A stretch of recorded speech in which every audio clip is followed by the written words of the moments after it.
Je suis le lieutenant-colonel El Hadji Abbas Fall à la retraite depuis 2012. Donc, je suis aujourd'hui l'invité de FDS donc, dans le cadre de l'émission Parcours du combattant. Je suis donc à votre disposition et très heureux d'être là pour vraiment m'entretenir avec FDS. Je suis né à Dakar, à Repos Mandel, que vous connaissez maintenant la jeune génération comme Abbas Ndao.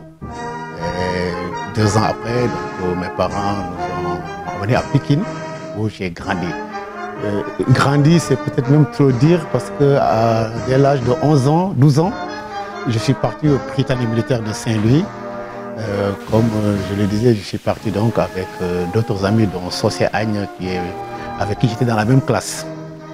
Et donc à l'école 8 de Pékin, où nous avions un maître dont on se souvient, qui était aussi, que Dieu ait son âme, qui est le père d'un grand officier que vous voyez tous les jours maintenant à la télé. Donc nous sommes partis au Prytanée comme ça, et on a aussi au Prytanée partagé la même classe, c'est Aïe et moi. Et voilà, j'ai fait mon circuit au Prytanée, j'ai connu la plupart de mes amis d'aujourd'hui, c'est ceux que j'ai connus au Prytanée. Vous savez, 7 ans, ça me marque, surtout à cet âge. Et quand je suis sorti du Prytanée, donc, là, je suis parti faire des préparatoires, je suis plus tard parti à Meknès. J'étais déjà destiné aux armes, au métier des armes. Finalement, en 92, je suis devenu sous-lieutenant. Bon, je passe toutes les péripéties avant ce 92, mais je crois que c'est la partie la plus intéressante de la carrière qui va suivre. J'ai fait Meknès 3 ans au Maroc avec un ami, un frère aussi, qui a quitté l'armée, Chérif Hassan Diak, avec qui je m'entretiens tous les jours parce que c'est aussi mon jumeau.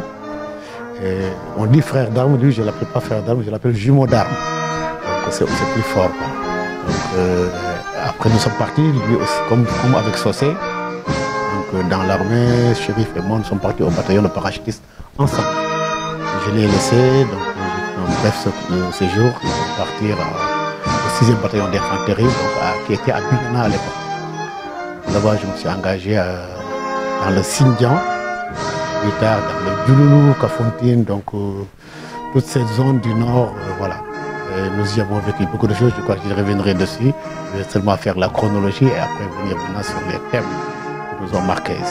Et après le 6e bataillon d'infanterie, j'ai eu à partir à l'ENROA comme instructeur de la 15e promotion d'élèves officiers. C'est actuellement de grands colonels qui ont même déjà fait leur temps de commandant de zone, donc ils sont à des postes très importants, ce qui nous donne beaucoup de confiance en la qualité de cette armée sénégalaise. On est vraiment fiers, on est confiants parce qu'on les connaît. Et de là-bas, de l'ENOA, je suis parti au 4e bataillon d'infanterie. Il y avait Kédougou, Bakel, Tamba, mais aussi surtout Casamance. Ma compagnie, le chef de section, s'est engagé en Casamance suite aux événements de Babonda. C'est engagé. Et je suis resté là-bas. Donc j'ai fait un peu tous les secteurs. Mais le secteur où j'ai beaucoup duré, c'était Djirak, où j'ai été chef de section et ensuite commandant de compagnie. Il me plaît dans ce récit de quand même citer des gens qui m'ont marqué. Parce que mon commandant de compagnie s'appelait François Sen. Il était de la 4e promotion de l'ENOA. C'est la promotion de l'actuel sous-chef d'état-major général des armées. François Sen, c'était un saint, quoi. Il m'a beaucoup appris, il était très pieux, très tolérant, très gentil, très rigoureux aussi. Et il nous a quittés brusquement quand moi j'étais aux États-Unis plus tard. Il nous a quittés, je crois, d'une mort brusque à Kolda. Mais c'était un officier modèle qui n'avait pas de problème. D'ailleurs, les soldats aimaient à me dire, mais un jour ils sont venus me dire, mais mon lieutenant, ouais, c'était l'adjoint. Le capitaine, on ne le comprend pas. Je dis, qu'est-ce qu'est le problème? Il dit, s'il est fâché, on ne sait pas. S'il n'est pas fâché, on ne sait pas. Donc nous, on est gênés. Je dis, ah, c'est très bien. Parce que moi, quand je suis fâché, vous le savez tout de suite. Donc c'était un génie, quoi, quelqu'un de sain. Malheureusement, il est parti très tôt. Et il m'a laissé la compagnie. J'ai été officialisé. Donc j'ai duré à Djirak. J'ai duré à Djirak. On y a fait beaucoup de choses, beaucoup d'opérations. On a étendu le champ de l'armée en ouvrant des postes de manière très complexe à Dirac. De là-bas, je suis sorti pour Cabros, mais toujours dans le secteur 51, qui était le secteur vraiment le plus dur à l'époque, avec le Niassia 52. Bon, j'ai commencé par le Niassia parce que j'étais à Kagit avec le Batpar en 93-94. De là-bas, je suis resté dans le secteur parce que je suis parti à Santiago Manjak, toujours à la tête de ma compagnie de la 9e CV. Entre-temps, il y a eu les problèmes de Guinée-Bissau en 98 et il y avait une compagnie de marche dans le Samin qu'on m'a donné à commander. Cette compagnie de marche, si vous l'entendez, c'est une compagnie d'infanterie, mais où on trouvait des gens du matériel, des cuisiniers, mais c'était tous des militaires, quoi. Donc il fallait vraiment les motiver, leur dire qu'ils pouvaient le faire. Mais ce n'était pas une compagnie comme la compagnie de parachutistes, de commando, bien ma 9e CV de Dirac, non, c'était un melting pot, des gens qui ont fait des choses qu'on doit encore raconter. Parce que quand ça chauffait à Bissau, les mutins étaient de l'autre côté de la frontière, vers le Samin, avec tout ce qu'ils gardaient comme artillerie. Et nous, on avait la mission d'entrer là-bas et de détruire des choses. Finalement, j'ai eu mon promo, mon jumeau, Hassan Diak, qui est venu avec sa compagnie, 3e compagnie para, pour m'appuyer. À l'époque, on partait, on faisait des missions, je me rappelle, chaque nuit, presque, on s'infiltrait, on faisait des missions qui appuyaient ceux qui étaient à Bissau, mais ce n'était pas vu. De toute façon, eux, ils le savaient parce que la radio des mutins, la radio Junta, comme ils disaient, nous a menacé un jour. Il dit que ouais, l'officier qui est à Sachoum, il fait le fou. Le jour qu'il va revenir ici, il ne va pas sortir de la frontière. Bon, il nous a dit ça à la radio, on a écouté, bon, on a dit bon, c'est pas grave. Et je me rappelle, il y avait un infirmier Fall. Il me mettait des B12. C'est là que j'ai su ce que ça veut dire, vitamine B12, pour que je tienne pour continuer les missions. Donc, pour vous dire qu'on a travaillé là-bas dans le cadre de l'approche en Gabou, mais presque incognito, moi et mon promo Hassan Diak. Et d'autres composantes de l'armée, l'aviation, l'artillerie, on était dans le Samin et on ne chômait pas beaucoup. Donc, c'est de là-bas aussi que j'ai quitté pour aller au 25e BRA comme commandant de la CCAS, Bignona encore. Et de là-bas, donc, je suis parti faire mon diplôme d'état-major. Le DM. Après le DM aux États-Unis, je suis revenu. Je suis parti à l'état-major général des armées, à la DO comme on dit rédacteur, mais chef du bureau plan. De là-bas, je suis parti au commando. On m'a affecté au commando comme officier adjoint, chef des opérations. Mais j'ai fait un petit détour au Libéria de 6 mois avant d'aller au commando, mais toujours en tant que commando. Je suis parti au Libéria, j'ai fait 6 mois dans le cadre du Senbat. Je suis revenu en février, j'ai pris une semaine de permission. On l'a écourté parce qu'il fallait que je parte en Casamance à Niassia et rejoindre le bataillon. J'ai rejoint le bataillon. Une semaine après, voilà, on a eu une grande rencontre avec un grand chef rebelle de l'autre côté. Comme je dis, c'est des frères égarés. On a eu une rencontre, mais qui nous a boosté le moral parce que, voilà, on les a fait fuir, on les a encerclés. En fait, on ne pouvait même pas encercler, on n'était pas nombreux. Mais on a rencontré ces gens qui valsaient entre le nord et le sud. Ce jour-là, qui était le sud encore chassé par les opérations conjointes pour aller vers le nord. Et on les a coincés entre Mandina, Brin et Dibonker, cette forêt-là. En partant, j'étais avec 10 personnes et un petit groupe parce que je me disais que c'est des petits bandits qui viennent. Mon chef de corps, le colonel Sambata, m'a dit il y a un braquage, une prise d'otage. Je dis oui, on va aller voir. J'ai quitté Niassia, on est allé à Brin, on est passé et on a vu les traces des gens, on a vu que c'était des fils à tourner, les grandes pirogues là. Donc 200, 300 personnes, j'ai dit ah, là il y a du monde. Et puis j'ai dit non, on va aller voir. On est entré dans la forêt, même pas 10 mètres. On a tiré sur nous. Et bon, au moment où de riposter, j'ai dit j'étais avec un sergent qui était inapte physiquement. C'était un vaguemestre. Donc, je ne pouvais pas bouger le doigt. Mais je lui ai dit, tu tires avec une grenade pour toucher à ces gens. Au dernier mois, je lui ai dit, arrête. Ils ont arrêté de tirer, tu arrêtes parce qu'on peut tirer sur l'otage. Et on est revenu. Mais là où on a sondé ce jour-là, on a vu que ces gens, c'était des centaines de personnes. C'est après qu'on a su qu'ils étaient avec leur chef et qu'ils étaient en train de fuir. Là-bas, on a récupéré beaucoup de matériel. On a fait 2 nuits de suite avec eux et ils ne pouvaient pas sortir. Alors, et puis voilà. Je ne vais pas entrer trop dans les détails, mais c'est ça qu'on a fait. Et puis bon, quelques temps après, c'était en 2006, en avril, le 11 avril, je n'oublie pas. Quelques temps après, on a eu à faire l'opération au Nord Xinjiang, où ils s'étaient encore réfugiés. C'était l'opération Kadialok. Une opération où on a pris en moins d'1 mois, en 3 semaines, 18 bases rebelles. Donc ces 18 bases rebelles, c'est les bases qui étaient adossées à la frontière. Je crois qu'en 2022 ou 2021, il y a une opération qui a été faite suite à la prise d'otage par Salif Sadio de quelques militaires sénégalais. Mais ces bases étaient déjà prises. Donc, j'ai même fait un livre, il y a une photo opérationnelle dans Soldats pour l'honneur, où cette photo, vous voyez, c'est un peu flou, mais il y a toutes les bases qu'on avait occupées et qu'on avait données à des unités du BRA. C'est les bases de Tambof, Kadiolok, Petit Balandine, où on a mis le pied partout là-bas et on les a chassés. Ce jour-là, donc, c'était fait quoi. Mais j'ai vu une opération en 2021, 2022, on dit qu'on reprenait les bases. Bon, c'est ça. Entre-temps aussi, on a fait l'ERAL. L'ERAL, c'était une opération avec les Marocains. Cette opération, c'était en 2 phases, au nord et au sud. Au sud, on s'est engagé avec les Marocains parce que ce n'était pas méchant.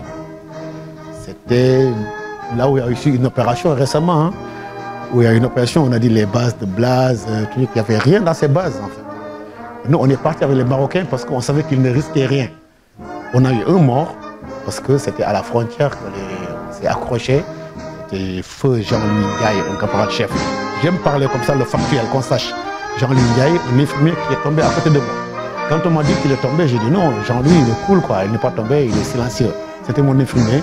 Je me suis retourné. Après, j'ai appelé mon chef de corps, Sabatal, qui était à Soukouta, avec le colonel-major marocain. Je lui ai dit, il est tombé, notre infirmier, il est décédé. Là-bas, on a c'est un peu castagné, excusez-moi le terme. Et un message est venu nous dire, il faut arrêter. Il y a des réfugiés de l'autre côté de la frontière, il faut qu'ils quittent.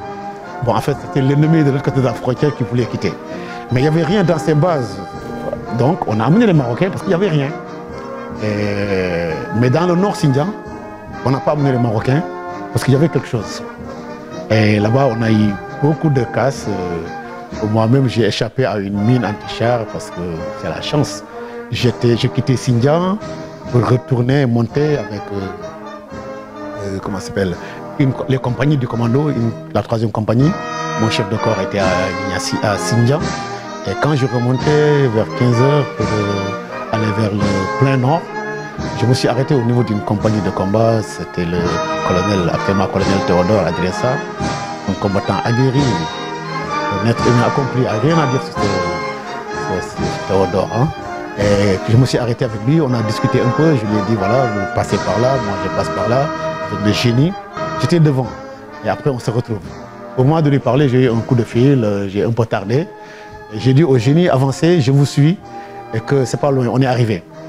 Donc quand le génie a avancé avec le cargo, ils ont sauté sur la mine. Donc c'était une mine pour moi, mais quand on a changé, ils ont sauté. Heureusement, moi j'avais une 1008. Une Dodge, hein, c'était les Dodge à l'époque.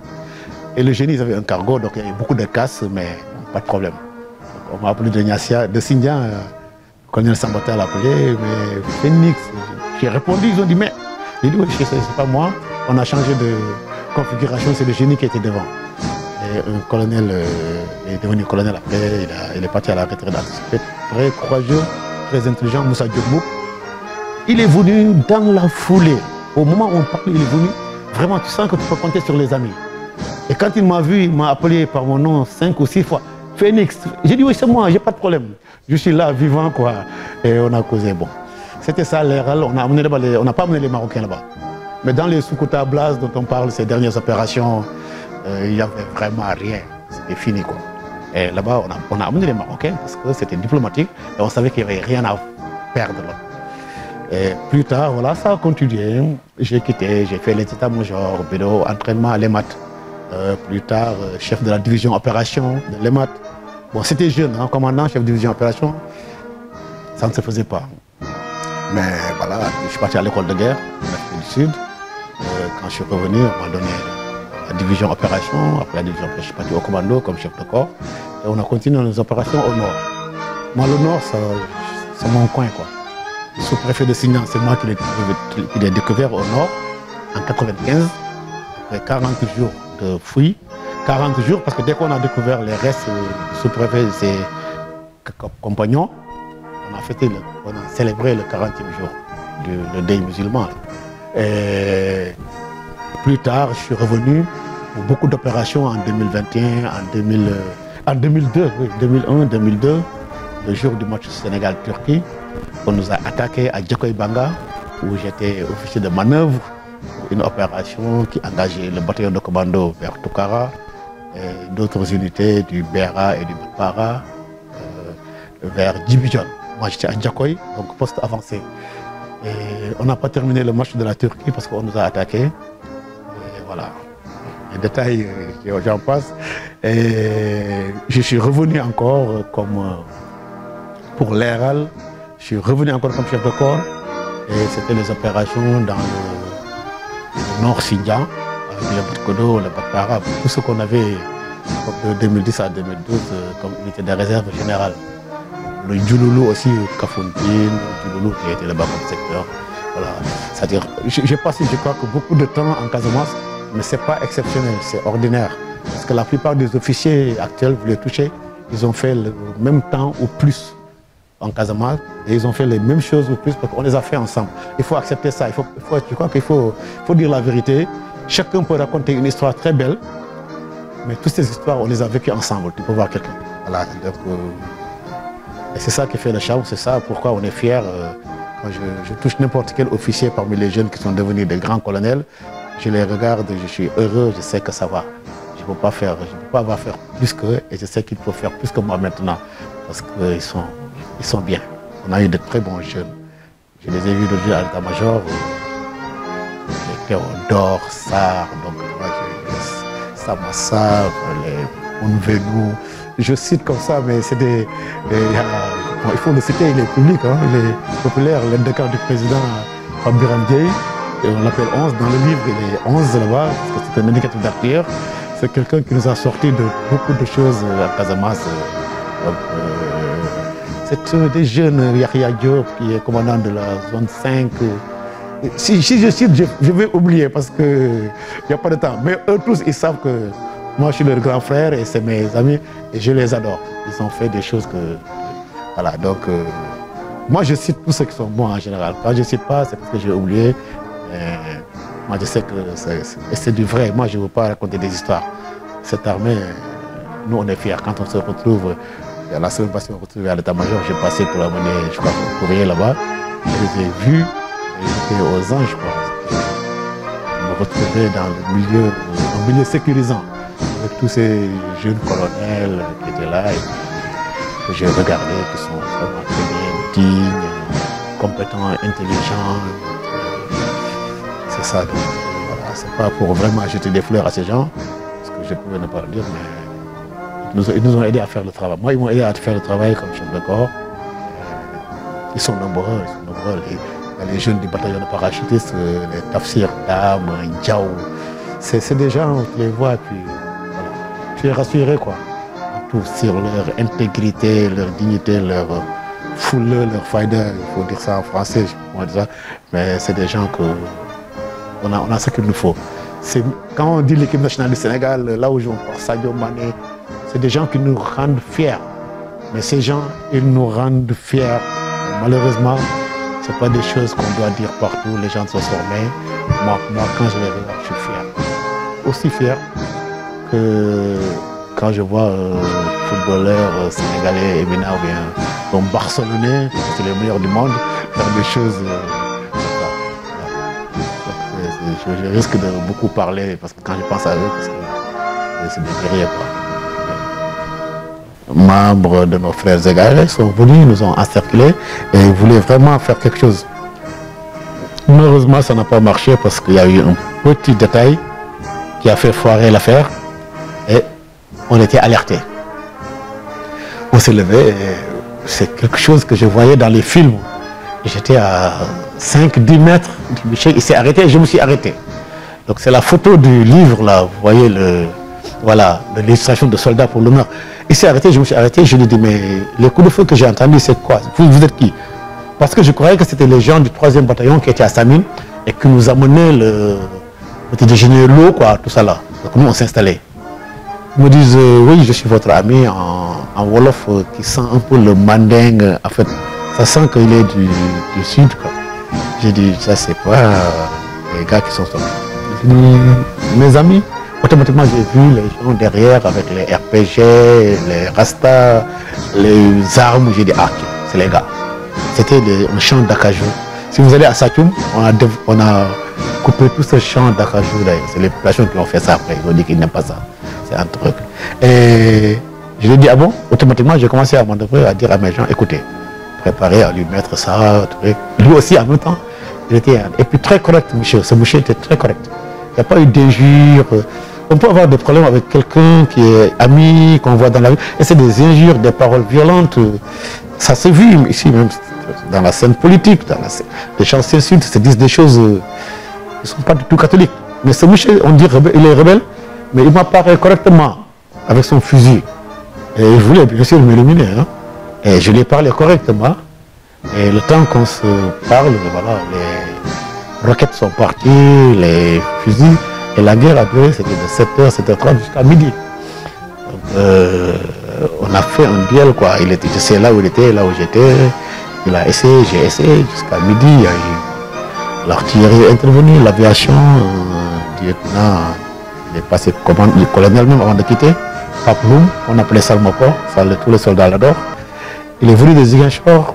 Il a fait 5 ou 6 allers-retours avec son autonomie jusqu'à midi. Il n'a pas pu tirer une seule roquette parce qu'il y avait un brouillard. Jusqu'à midi 13h, il y avait un brouillard. L'artillerie ne pouvait pas tirer les 105 de Samine parce qu'on était collés. Les 120 ne pouvaient pas tirer. Mais j'ai dit, attends, il faut que les 120 tirent parce que voilà, on prend ces risques. Et moi, en tant que chef de section mortier de 120 mm, j'ai dit, je vais diriger les tirs. En faisant le combat, on a dirigé les tirs jusque vers midi où le gars il est tombé. Parce qu'à un moment donné, on était très fatigués. On gérait le coup parce qu'ils étaient de l'autre côté, de tous côtés. Et je n'avais pas d'armes collectives. J'avais quelques A52, des LRAC 73, ça c'est vieux. C'est une compagnie de marche. Hein. Et je n'avais pas de grandes armes, 12-7, non. J'avais une seule 12-7 que mon jumeau de promo, Hassan Jack, qui était para à côté, donc m'avait prêté. Il m'a vu un jour, on a traversé la frontière, il m'a dit, mais c'est avec ça que tu fais la guerre? J'ai dit, oui. Il dit, arrête de te suicider, promo.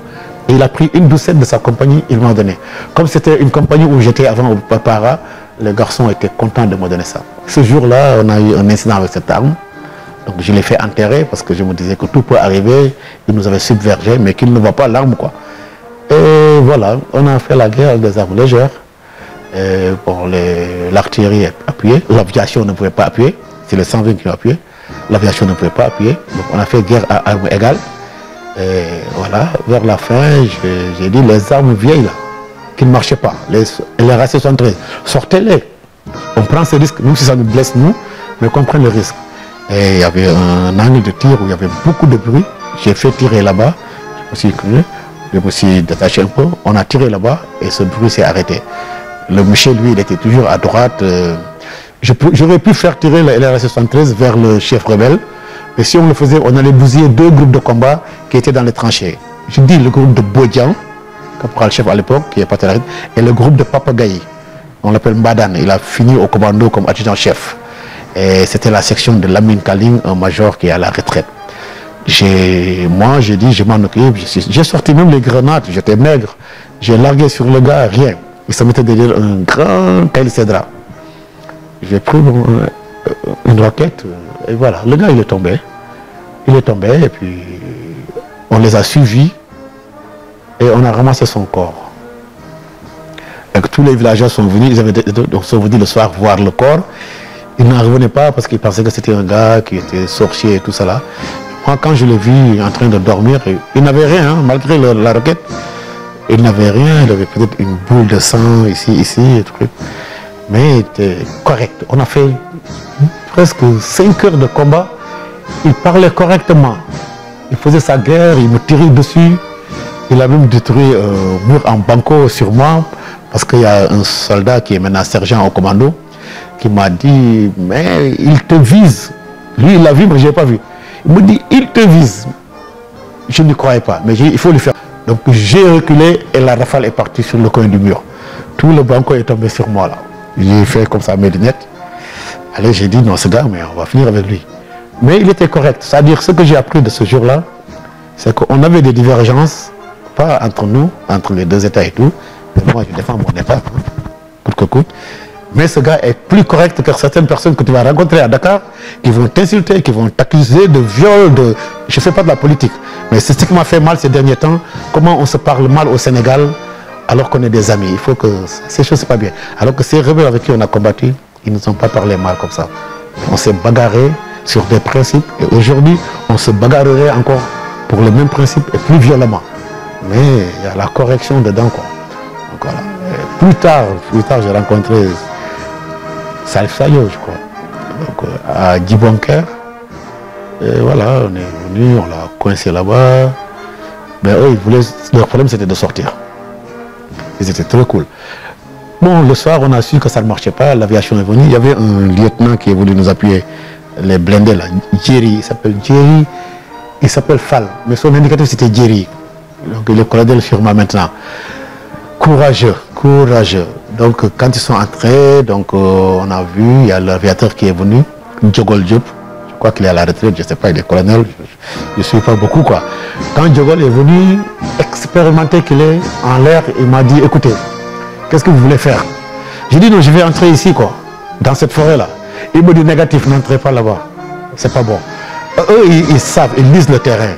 Djogol m'a dit, n'entrez pas là-bas, Phoenix. Donc je ne suis pas entré, j'ai appelé les renforts, on a bloqué les 3 coins entre Djibonker, Brin et Madina pour qu'eux ils ne sortent pas. Donc vers 4h, 5h du matin, contrairement à leur habitude, ils sont sortis avec tout ce qu'ils avaient comme armes. Ils ont... C'était illuminé, la brousse était illuminée, c'était une belle castagne entre nous et eux. Et je crois qu'ils ont laissé beaucoup de choses et tout le matériel. Le colonel Chartidian Bouch là, était officier OPS à la zone. Donc lui, il a suivi avec le commandant de zone qui était Sow, Maud Sow. Donc ils ont suivi, ils ont dit, mais tiens, c'est quoi? Et on est parti, on a ramassé des mines, on a ramassé tous les gris-gris, on a ramassé toute la logistique. Finalement, moi je suis même parti. C'est d'autres unités qui sont venues ramasser ces mines. Il y a le colonel Mamour Sarr du génie qui était de cette opération. Il peut vous dire combien de mines il a ramassé. Alors, c'était une belle opération, ils ont fui et voilà. Donc nous on est reparti, je suis reparti à Niassia et puis quelques temps après on a fait l'opération Kanyolok, on les a retrouvés au nord. Mais bon, grosso modo c'était très violent quand on raconte ça. Mais moi ce qui reste c'est que j'ai humanisé la guerre. C'est des gens qui sont bien, que je vois, avec qui je commerce. Pas ceux qui ont les armes, mais il y a des gens avec qui tu commerces. On dirait, oui, peut-être qu'il est... Non, non, non. Quand on fait la guerre, on fait la guerre. Quand on combat, on combat. On ne pense pas à l'ennemi, on pense aux populations qu'on va sauver. On pense à l'intégrité de l'État. C'est ça le soldat, quoi. Vous pensez à ça, ce qui est positif. Maintenant, en cherchant à positiver, bien sûr, il y a la bagarre. C'est comme un juge au tribunal. Il veut que tout marche, que les gens vivent bien. Mais en voulant que les gens vivent bien, il est obligé de sévir sur certains qui empêchent de tourner en rond. Et c'est ça. Mais en définitive, on devient ami à tout le monde, quoi. Puis, dans mon livre, là, Soldat pour l'honneur, parce que la peur, c'est une constante. La peur, pour qui sait ce que ça veut dire la guerre, la peur commence à la maison, quand on se prépare pour partir. Parce qu'on commence à se faire des idées, quoi. Si je reste là-bas, ça déjà, c'est le fait de la peur. Et sur le terrain, la peur, c'est obligatoire parce qu'on entend du feu, on voit du sang, on voit des choses. Et l'appréhension même, c'est beaucoup plus difficile que la peur. Donc dès que ça commence à se castagner, excusez-moi le terme, peut-être après les choses deviennent un peu comme... c'est la boxe, quoi. Il me donne un coup, je lui rends un coup. Mais avant, on ne sait pas par où ça va venir. Est-ce que c'est ma tête qui sera éclaboussée? Est-ce que c'est sur une mine que je vais marcher? Et ça fait beaucoup plus peur. Mais dès qu'on commence, ça devient moins angoissant.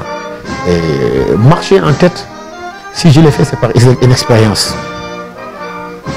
Parce qu'au début, à Kagit, peut-être, je venais d'arriver, je me souviens avec un excellent commandant d'unité qui m'a mis en confiance et qui m'a aidé, c'est le général Seif Laiso.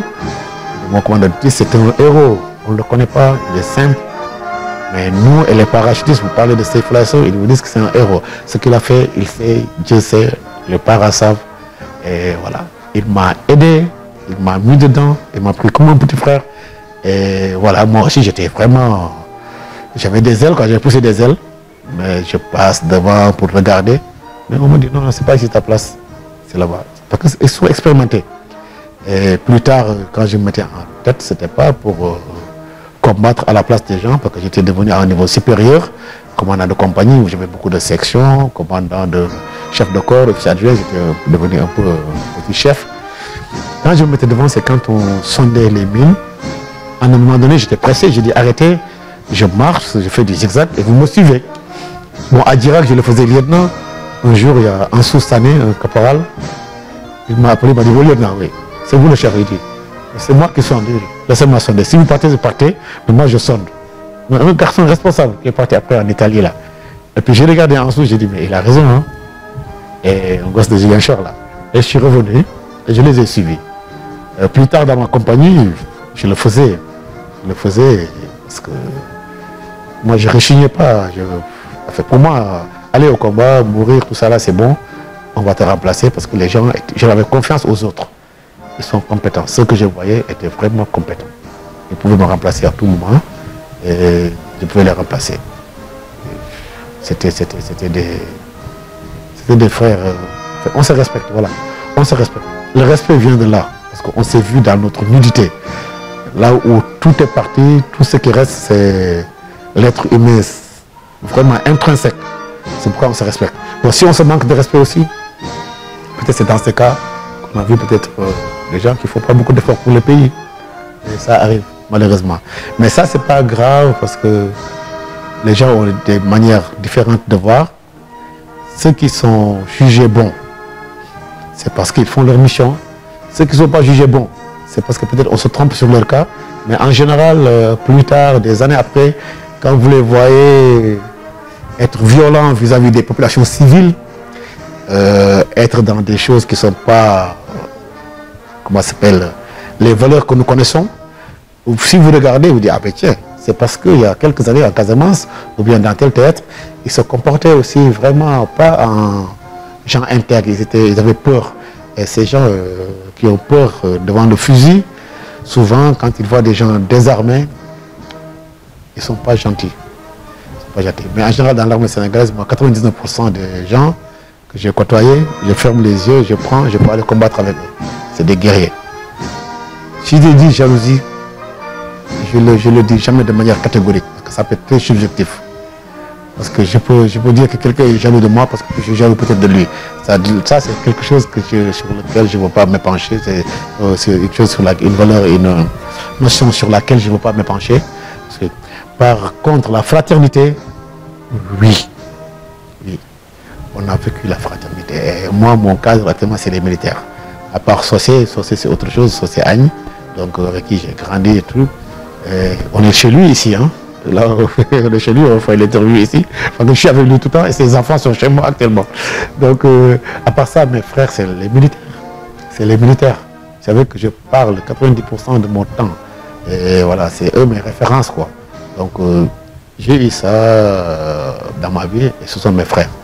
L'égoïsme, si je parle d'égoïsme, c'est pour faire cas de l'exception. Ça arrive.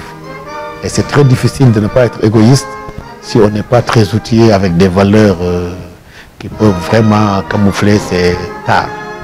Mais ça arrive. Quand ça chauffe, c'est là qu'on voit qui est qui. Les valeurs sortent. Vous disiez, la culture, c'est ce qui reste quand on a tout perdu. Au combat, quand c'est difficile, quand on est désespéré, ce qui sort naturellement, c'est ça qui est vrai. C'est ça qui est la vérité. Quand on est bien, on est bien. Quand on n'est pas bien, on risque d'avoir c'est très négatif qui sortent. Voilà. Heureusement, ce n'est pas la norme, c'est l'exception. Et c'est des gens que nous évertions à ramener sur le droit chemin, à aider. Et tout cela donc participe de la fraternité qu'on trouve dans les armées. Voilà. Maintenant, il y a quelque chose qu'on n'a pas dit, c'est l'esprit de justice. L'esprit de justice, c'est très bien. Moi, en tant que chef militaire, chaque fois que j'ai été injuste, oui, j'ai été injuste. J'ai été injuste parce que des fois, j'ai été... En fait, je peux avoir un jugement biaisé. Ou bien, je peux faire quelque chose d'a priori juste, mais jugé non juste. Vous avez vu dans le livre, et ça influe sur le commandement. Donc, quand on comprend ça, quand on a une intelligence de ces situations, il faut toujours faire le maximum pour être juste avec les gens. Parce qu'on le demande aussi. Et on en souffre quand les chefs ne sont pas justes avec nous, on en souffre. Et quand on perçoit que les chefs ne sont pas justes avec nous, ça peut ne pas être le cas, mais on perçoit ça. Et ça, cette notion de justice est très importante pour qui veut vraiment avoir un groupe soudé, un groupe performant. Donc, la justice, cette fraternité, donc, cet altruisme, donc, cet esprit de désintéressement. Parce que tout est désintéressement dans l'armée. Le jour qu'on commence à vouloir avoir ce que les autres ont, je suis de la hiérarchie A, je ne sais pas, hiérarchie A quoi, je ne regarde même pas mon bulletin de salaire, et les autres de telle hiérarchie, ils ont tel genre de voiture. Non, on n'est pas dans les mêmes conditions. Il y a des gens qui font un sacerdoce, il y a des gens qui font un métier, il faut les respecter, parce qu'ils nous aident dans ce sens. Et nous aussi, il faut qu'on nous respecte, on le juge, parce qu'on fait autre chose. Mais je ne peux pas avoir ma Lamborghini à Dirac, ou même une voiture n'entre pas d'air. Il faut prendre le ballon. Mais ce que je suis, ce qui me rend fier, c'est ce que je fais pour le pays à mon niveau. Et là, ça me rend fier. Comme disait Tardivelle, donc il faut se soucier de ce qu'on fait pour son pays et nous de ce que le pays va faire pour nous. Et c'est bien. Mais quand on veut compétir avec des gens qui ont d'autres fonctions, on devient mauvais militaire. Parce que quand on est intéressé, c'est fini. Quand on est intéressé, on va essayer de sauver sa peau, on devient moins guerrier, on va essayer, on est corruptible. On me dit, oui, écoute, je vais te donner telle chose, telle chose. Si je suis intéressé par le matériel, mais c'est fini. Je suis à la merci de n'importe qui et je m'éloigne de mon travail. Et je serai un ennemi contre les populations. Je vais aller les tuer, je vais aller les frapper parce que j'ai la force armée et je suis une mauvaise personne. Parce que je ne suis pas intègre, j'aime l'argent, j'aime les positions, j'aime... Et là, on m'utilise. Et c'est plus dangereux encore si c'est l'étranger qui vous utilise comme ça, qui sait que cette personne aime l'argent, j'en fais un traître. Et il vous utilise. Donc, un militaire, c'est ce que je conseille aux gens, le désintéressement. On se désintéresse, ça ne nous empêche pas de vivre et on est heureux. Il n'y a personne qui peut... Il y a beaucoup peu de gens qui peuvent se targuer de vivre dans des tranchées la nuit. C'est trop cher. Tu peux aller payer à l'hôtel Radisson, hein? Là-bas, là. Des millions pour vivre là-bas un mois, c'est trop joli. On peut le faire si on a l'argent. Mais personne ne peut vivre dans des tranchées et boire son thé à la saveur de l'herbe, de la brousse, le lait des... Il y a des choses que peu de gens peuvent avoir. C'est nous les militaires. Ok, donc il faut... Les gens aussi veulent faire ça. C'est pas la peine de chercher à avoir des trucs matériels. Là. Donc, il faut essayer d'avoir l'amitié des gens et puis d'être sûr qu'on défend le pays. Je suis à Djokado. Qu'est-ce que j'ai fait là-bas? Les autres sont à Sali, je sais pas, aux Bahamas. C'est bien, ils le méritent. Mais moi, je suis à Djokado. Qu'est-ce que j'ai fait ici? Je suis là parce que je veux empêcher que ces gens partent à Ziguinchor ou à Sindian dérangés. Est-ce que je l'ai réussi? Oui. Mais il n'y a pas plus grande fierté que ça. Oui. Quand je marchais à Dakar, quand j'étais jeune lieutenant, je venais en congé. Je partais souvent le premier jour, la nuit. Je partais avec Sossé, on était dans le Ponty, dans les petits réels de Dakar. Quand je marchais, j'étais en civil. Mais quand je vois quelqu'un qui passe à côté de moi, j'ai envie de lui dire, tu sais pas qui je suis moi? Je viens de Kagit là, j'étais dans les tranchées. J'ai envie de...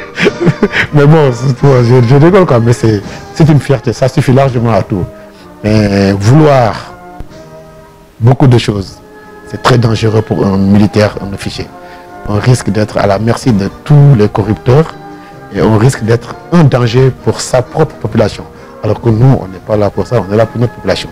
Je pense qu'on est dans des temps où peut-être les gens sont, comme je disais, 90% des militaires que je connais sont bien. Hein. Et on est bien, on a une excellente armée. Aucune armée n'est meilleure que l'armée sénégalaise. Et je crois ça, mais je conseille toujours aux gens de désintéresser, pour se désintéresser des choses. Et ça va aller. Et on est l'ennemi de personne. On est l'ennemi de personne. Même pas de ceux qui se disent ennemis. Nous, on protège les populations. En les protégeant, il y a des gens qu'on va pousser, écartez-vous là, poussez là, c'est tout. C'est ça, cet esprit qu'on est, quoi. Et puis, il n'y a pas d'animosité. Donc, tous les soi-disant ennemis qui sont tombés devant moi, j'ai prié pour eux. Parce que tous les chefs rebelles, je sais que ça, il est de telle foi et je prie pour eux. Et voilà, je lui souhaite le paradis, quoi. À un goût de never-mort, comme on dit. Mais il ne peut pas aller au-delà de ce que j'ai fait. Parce que je me suis engagé, j'ai fait ce que j'ai fait et je l'ai fait avec beaucoup d'engagement. Donc je m'engageais, j'oubliais famille et tout, je vivais ça après et je me disais qu'à un moment donné, il faut que je parte aussi, quoi. Quand j'ai eu 25 ans de service, 26 ans, j'ai eu ma pension. Je dis à Abbas, maintenant il faut partir chercher autre chose, faire autre chose, mais toujours dans le cadre d'aider les gens. Quand j'ai quitté, je ne suis pas parti aux Nations Unies comme certains le disent. Je suis parti travailler avec une compagnie américaine en Somalie pour aider dans la lutte contre le terrorisme. Donc ça c'est la même chose. Et quand j'étais, il y avait même des Sénégalais qui étaient à côté aux Nations Unies, il y avait 2 conseillers qui étaient là-bas, donc qui travaillaient. Mais moi je le faisais maintenant au compte personnel pour une compagnie américaine.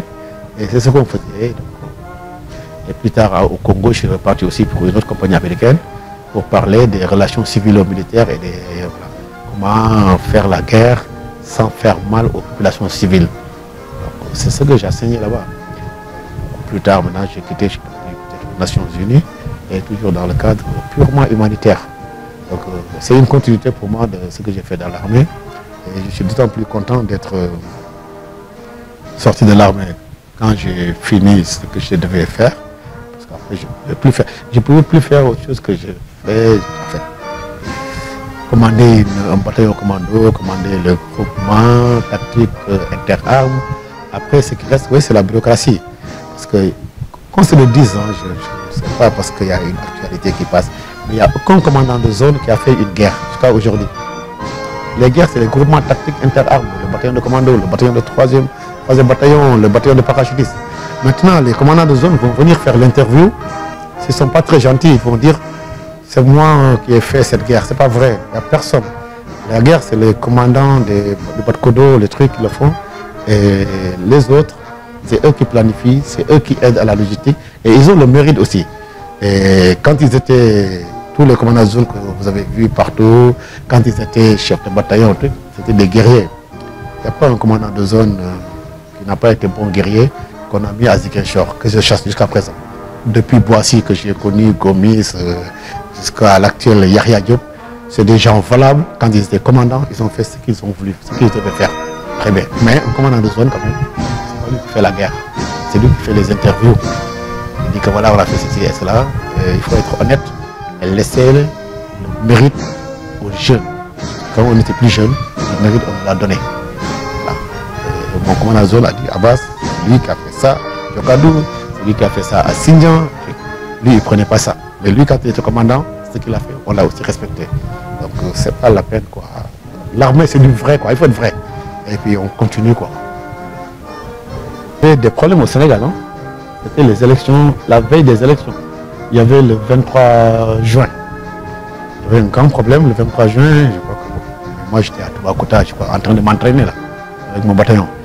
Le 23 juillet, il y avait une autre manifestation et les gens avaient peur. Et on m'avait mobilisé pour venir à Dakar et arrêter mon entraînement. En venant à Dakar, j'ai même fait un accident. Et, enfin, un accident, j'ai eu un groupe de génie là qui a fait un accident à côté de Tchadjaï, la nuit, parce qu'on était fatigués. On est venu à Dakar, j'ai été très discipliné comme d'habitude. Quand le commandant de zone m'a appelé vers 9h, 10h, après qu'on est arrivé à 7h, il m'a dit voilà, vous vous préparez à partir à la place de l'Obélisque. La manifestation aura lieu à 15h. Je dis mon colonel, je ne partirai pas là-bas si les policiers et les gendarmes ne sont pas débordés. Il m'a dit ok, d'accord, c'est bien. Je suis reparti à Djadjoub, là derrière, là, vers la plage, avec mon bataillon. On est en train de jouer aux cartes, d'attendre les ordres. Et les ordres sont venus. Oui, le message est venu, retournez à Toubakouta, vous passez la nuit à Thiès, vous devez vous retourner à Toubakouta. Donc, on m'a renvoyé encore. Quand j'ai quitté là-bas, mission Ziguinchor, mais c'est normal, hein, c'est dans le cadre normal. Je suis parti à Ziguinchor jusqu'à la fin. Bon, j'avais déposé mon, à 25 ans, septembre, le 1er septembre 2011, 25 ans de service, parce que je suis entré en 86. J'ai déposé. Les employeurs m'ont appelé, Abbas, tu es prêt maintenant? Que tu as 25 ans. J'ai dit, ah tiens, j'avais oublié que j'ai 25 ans. J'ai déposé, bon, ça a traîné. Et vers la fin, le chef d'état militaire de l'époque m'a dit, oh, on a vu que tu as déposé, tu peux même partir à Dakar, te reposer, attendre. J'ai dit, non, tant que mon papier sort, bah, non, je ne pars pas. Et entre-temps, c'est la première fois dans l'histoire de l'armée sénégalaise que des positions de l'armée sénégalaise étaient occupées par des ennemis, par les sparring partners. La première position, c'était Kaboum. Et je suis intervenu, dans les photos dans mon livre là, je suis intervenu derrière papa en premier échelon. Il y a un très bon lieutenant qui est intervenu du 26e Béra. Il était après plus tard le chef de corps du commando, Abdou Karimba. Il est intervenu courageusement. Après, je suis parti avec le reste de mon bataillon. Et une compagnie du Batpara avec Djao, je crois qu'il est colonel maintenant. Donc, et on est parti, on a rétabli. De là-bas, je suis resté quelque temps, on m'a appelé encore parce qu'il y avait encore le même problème à Djegoul, où ils ont submergé la position. Je suis intervenu.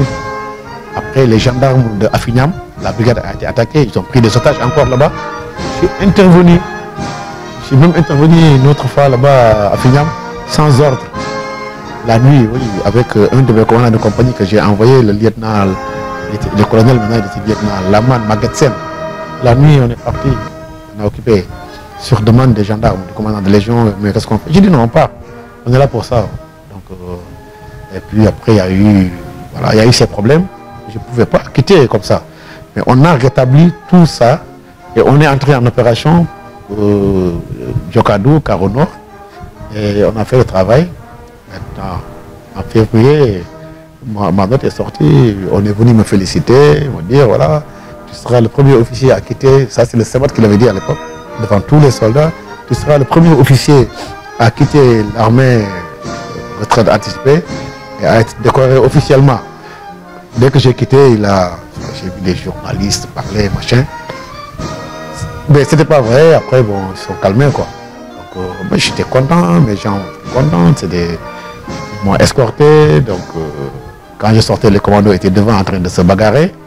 Et le Batpara, il y avait le lieutenant commandant de compagnie Tafsir Dam, qui a été chef de corps plus tard. Il y avait aussi Djao, dont j'ai parlé. Ils ont jalonné la route, je suis passé, ils m'ont salué, on s'est embrassé. Mais pas physiquement parce que le lieutenant avait peur d'embrasser le lieutenant-colonel, mais on s'est parlé, on s'est souri, c'est des jeunes que j'adore, que je respecte. Et quand j'ai quitté, j'écoutais même ma musique après parce que j'ai dit, ces gens que j'ai vus là-bas, ces capitaines, ces officiers para là, ces capitaines commandants d'unité, et les commandants d'unité commando que j'ai, et mon adjoint qui a pris le commandement du bataillon. Il n'y a personne qui peut les arrêter. Personne qui peut les arrêter. Je suis parti comme ça. J'étais à l'aise quoi. Malheureusement, quand je suis parti après le 10 mars, mon anniversaire, je suis arrivé à Mogadiscio. Le 26 mai, boum, je sautais sur une Haïti. Et quand je suis parti à l'hôpital, je suis sorti, voilà, je suis reparti, une autre opération. J'ai ressauté sur une autre ID, mais avec ma voiture cette fois-ci. Donc voilà, c'est le travail qui continue quoi. Je ne pouvais pas avoir ça au Sénégal, mais bon, là-bas, c'était arrivé. Voilà. Donc c'est ça, quand j'ai quitté, j'étais fier d'avoir fait ce que je devais faire, mais surtout j'étais fier d'avoir laissé ici des gens dont je savais qu'ils étaient sinon meilleur que moi, en tout cas pas moins bien que moi. Voilà. Et que j'aime pas la guerre, mais j'aime les guerriers. Quelque chose comme ça. Hein. J'ai jamais, en fait, comme je dis, j'ai jamais aimé la guerre. Hein. C'est-à-dire, j'ai toujours aimé, et quand je vous dis ça, je ne sais pas de la philosophie. J'ai toujours, voilà, finalement, j'ai appris à détester la guerre et à aimer les guerriers. J'ai jamais aimé la guerre. Moi, j'ai toujours eu dans ma tête l'idée que je vais défendre des populations. Et voilà. Et pour défendre les populations, c'est pas contre des malfrats qui ont des bâtons. C'est des gens qui ont des armes et qui te tirent dessus. Qu'est-ce que tu fais? Il faut les dissuader. Donc c'est ça en fait la guerre comme je comprends. C'est pas la guerre parce que c'est des barbouzes qui aiment ça, ils vont aller casser de l'ennemi. Non. Moi, si je peux faire la guerre sans avoir à tirer un coup de feu et avoir l'ennemi loin de là où le Sénégal a besoin de son intégrité, mais je fais ça. Je fais ça. Malheureusement, c'est un choc de volonté. Et de l'autre côté aussi, ils ont leurs idées à eux et ils les défendent. Mais moi, ce qui me rend fier, c'est que je défends des populations dont la plupart, si on prend le cas des opérations intérieures, la plupart peut-être sont beaucoup plus affiliés par le sang à ces gens qui les dérangent qu'à moi-même qui viens du Nord.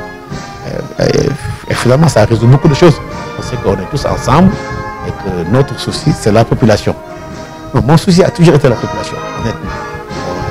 Le souci de tous mes soldats, de tous mes hommes, les anciens, c'était la population en général. Mais ça ne se fait pas facilement parce que les gens qui les dérangeaient, j'espère que ce sera de moins en moins visible maintenant, les gens qui les dérangeaient avaient des armes et ils pouvaient combattre aussi. Et ils nous ont beaucoup fait mal dans la vie. Ça aussi, c'est pourquoi d'ailleurs même j'ai vu qu'il y a des gens qui ont perdu leur moyen de locomotion, une partie de leur intégrité physique, morale. Il y en a qui sont déjà partis. C'est pourquoi je me dis que moi, j'étais dans leur cas. À plusieurs reprises, j'ai laissé ma compagnie, mon bâtiment, j'ai marché devant dans les champs de mines sans tomber, par chance.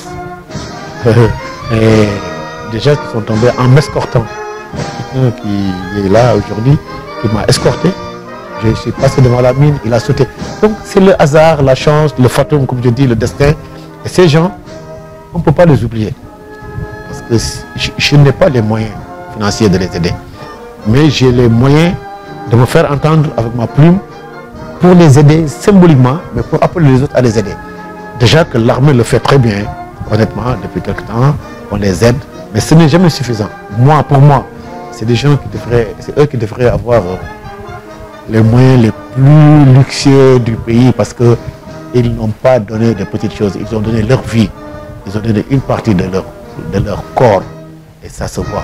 Et ces gens, il faut les aider. C'est pourquoi j'ai fait ce livre pour non seulement raconter des histoires pour eux, parce qu'il ne faut pas raconter, beaucoup n'écrivent pas, et beaucoup sont encore dans l'armée, ils ne peuvent pas s'exprimer librement comme ça, pour les aider aussi et pour contribuer à rappeler à tout le monde, surtout à ceux qui ont les moyens, qu'il y a des gens ici qui ont fait que vous êtes toujours à Dakar, libre, sans problème, à Ziguinchor, sans problème, please. Mais ils ont laissé leur pied là-bas, ils ont laissé une partie de leur vie là-bas. Il faut les aider si vous pouvez. Vous aidez l'institution militaire, vous aidez ces gens. Et puis voilà, c'est le devoir de solidarité qui va non seulement satisfaire ces gens-là, nos camarades, mais qui va encourager les autres ailleurs. Je souhaite que ce soit même pas dans le Sénégal, à défendre les couleurs du Sénégal, sachant que tout le pays est derrière eux, de manière concrète, quoi. C'est ça, donc voilà. Ma vie, c'est une vie ordinaire de petit soldat, petit officier, comme tout le monde. Donc, mais j'ai peut-être la grande gueule de pouvoir la raconter, alors que d'autres sont peut-être dans le secret. Mais le jour qu'ils vous parleront de leur vie, mais ce sera autre chose quand vous allez dire, mais tiens, voilà, il y a d'autres là qui ont vécu des choses plus difficiles. Voilà. L'armée, bon, j'étais célibataire, bien sûr. Donc, ma famille, c'était ma maman, mon petit frère qui était venu dans l'armée à un moment donné, avant d'être après diplomate. Et j'avais un demi-frère très âgé, plus âgé que nous, qui était à l'étranger. déjà sa famille, avec sa famille. Donc moi, je peux dire qu'on n'avait pas ce problème. Surtout que ma maman, depuis le premier année, ma maman s'est habituée à nous voir nous absenter, quoi. Et elle avait une petite pension très ordinaire d'une femme sénégalaise qui travaillait, mais elle me disait, écoute, ton salaire, tu donnes aux soldats. Oui, je prends ce que j'avais pour dégager, quoi, pour faire la fête. Et le reste, il y avait, je vais toujours citer des noms. Hein. Ils sont là, il y a Ishar, je crois que maintenant il est sous-officier supérieur, il était à l'époque soldat avec moi dans la section de sport de Bata. Il est à Ishar. Je l'ai envoyé, il allait chercher l'argent et puis on mettait dans l'ordinaire. La bouffe, quoi. Parce que ma maman me disait non, je vis bien, comme vous mangez ça, c'est là, comme vous me dites, je faites ça. À l'époque, quoi, les gens mangent très bien, sans sucre et tout ça là.